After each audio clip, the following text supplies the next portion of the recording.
All right, we got breaking news right here into First Take, straight from Adam Schefter. I'm going to read his tweet right now. The Bills are finalizing a trade to send four-time Pro Bowl wide receiver Stefon Diggs to the Houston Texans for draft pick compensation, sources tell ESPN. We were just talking, obviously, about Stefon Diggs.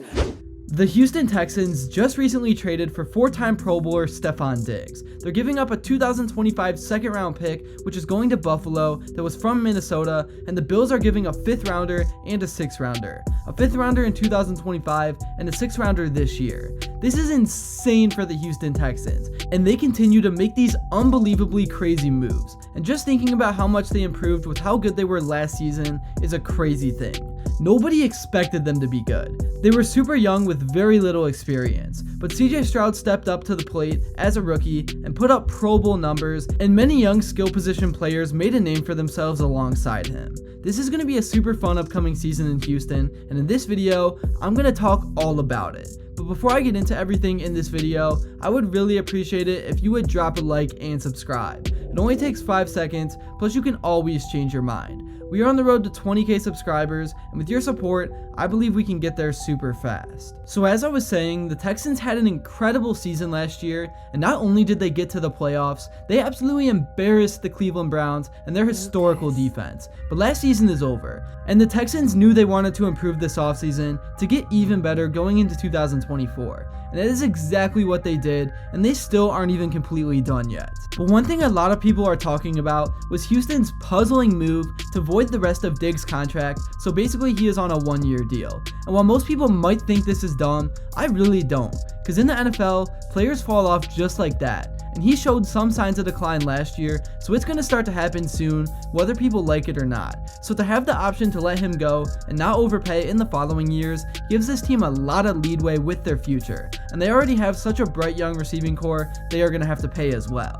But I really do think Diggs is going to come into this Houston Texans offense and immediately have another 1.3 to 1.5k receiving yard season to be this team's true number one. I know they already have Nico Collins, who I arguably would say is a receiver 1 in his own right, so to add another receiver 1 on top of him is going to make this offense almost unstoppable. I mean, Nico Collins is a guy that missed 2 full games and still managed to have almost 1,300 receiving yards, and on top of that, he had 8 touchdowns, which shows how good of a player he is. I don't know how defenses are going to play against them because you can't double either one because the other one's going to be able to get wide open, especially when you consider that they're still going to have Tank Dell and Dalton Schultz to throw the ball to as well.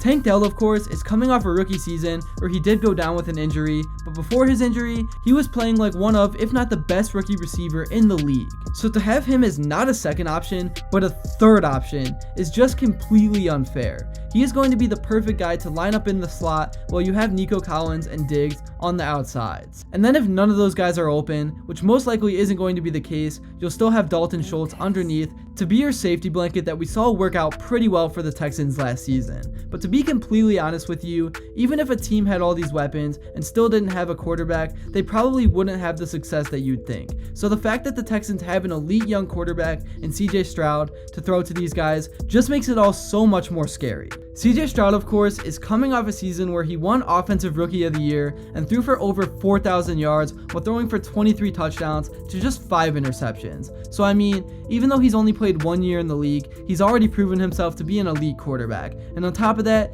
you were able to bring back Bobby Slowick for another year, who proved himself to be one of the better play callers in the NFL, which is going to make all of this work together even better. I think we are going to see a lot of creative route combinations because of how talented these guys are. And that's not only going to allow the weapons to get open a lot more, but it's also going to make Stroud's life a lot easier. And since those two things are going to be combined, I think we're going to see this Texans passing offense be a top 3 unit pretty easily.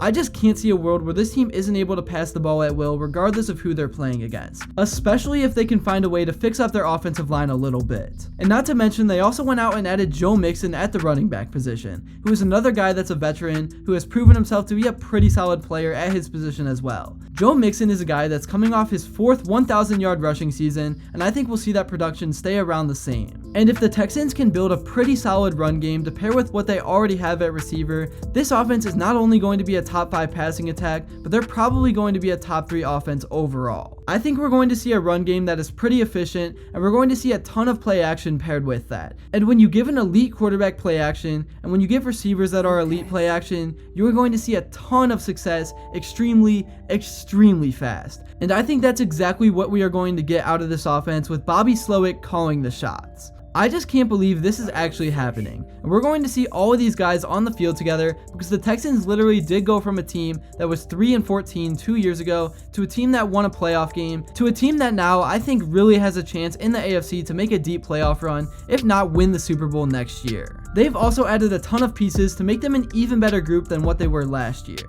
I mean, we saw the Texans defense go from a mediocre defense to one of the better defenses in the entire league under D'Amico Ryan. So the fact that they were able to add pieces here as well just makes this team overall so much better. Of course, you still have Will Anderson Jr., who's coming off a season where he had 7 sacks, who's probably only going to get better from here. And then you went out and added one of the best pass rushers in the league in Hunter, who's coming off a season where he was able to put together 18 sacks on 80 pressures, which means this pass rush is going to be pretty unstoppable, especially with D'Amico Ryan's pass rush stunts mixed in. And what's crazy is things don't stop there. They also went out and signed Azeez Al-Shaair to add to this linebacker room, to bring in a guy that can be a leader of this group and to be a guy that's familiar with D'Amico Ryan's system when he was over there in San Francisco.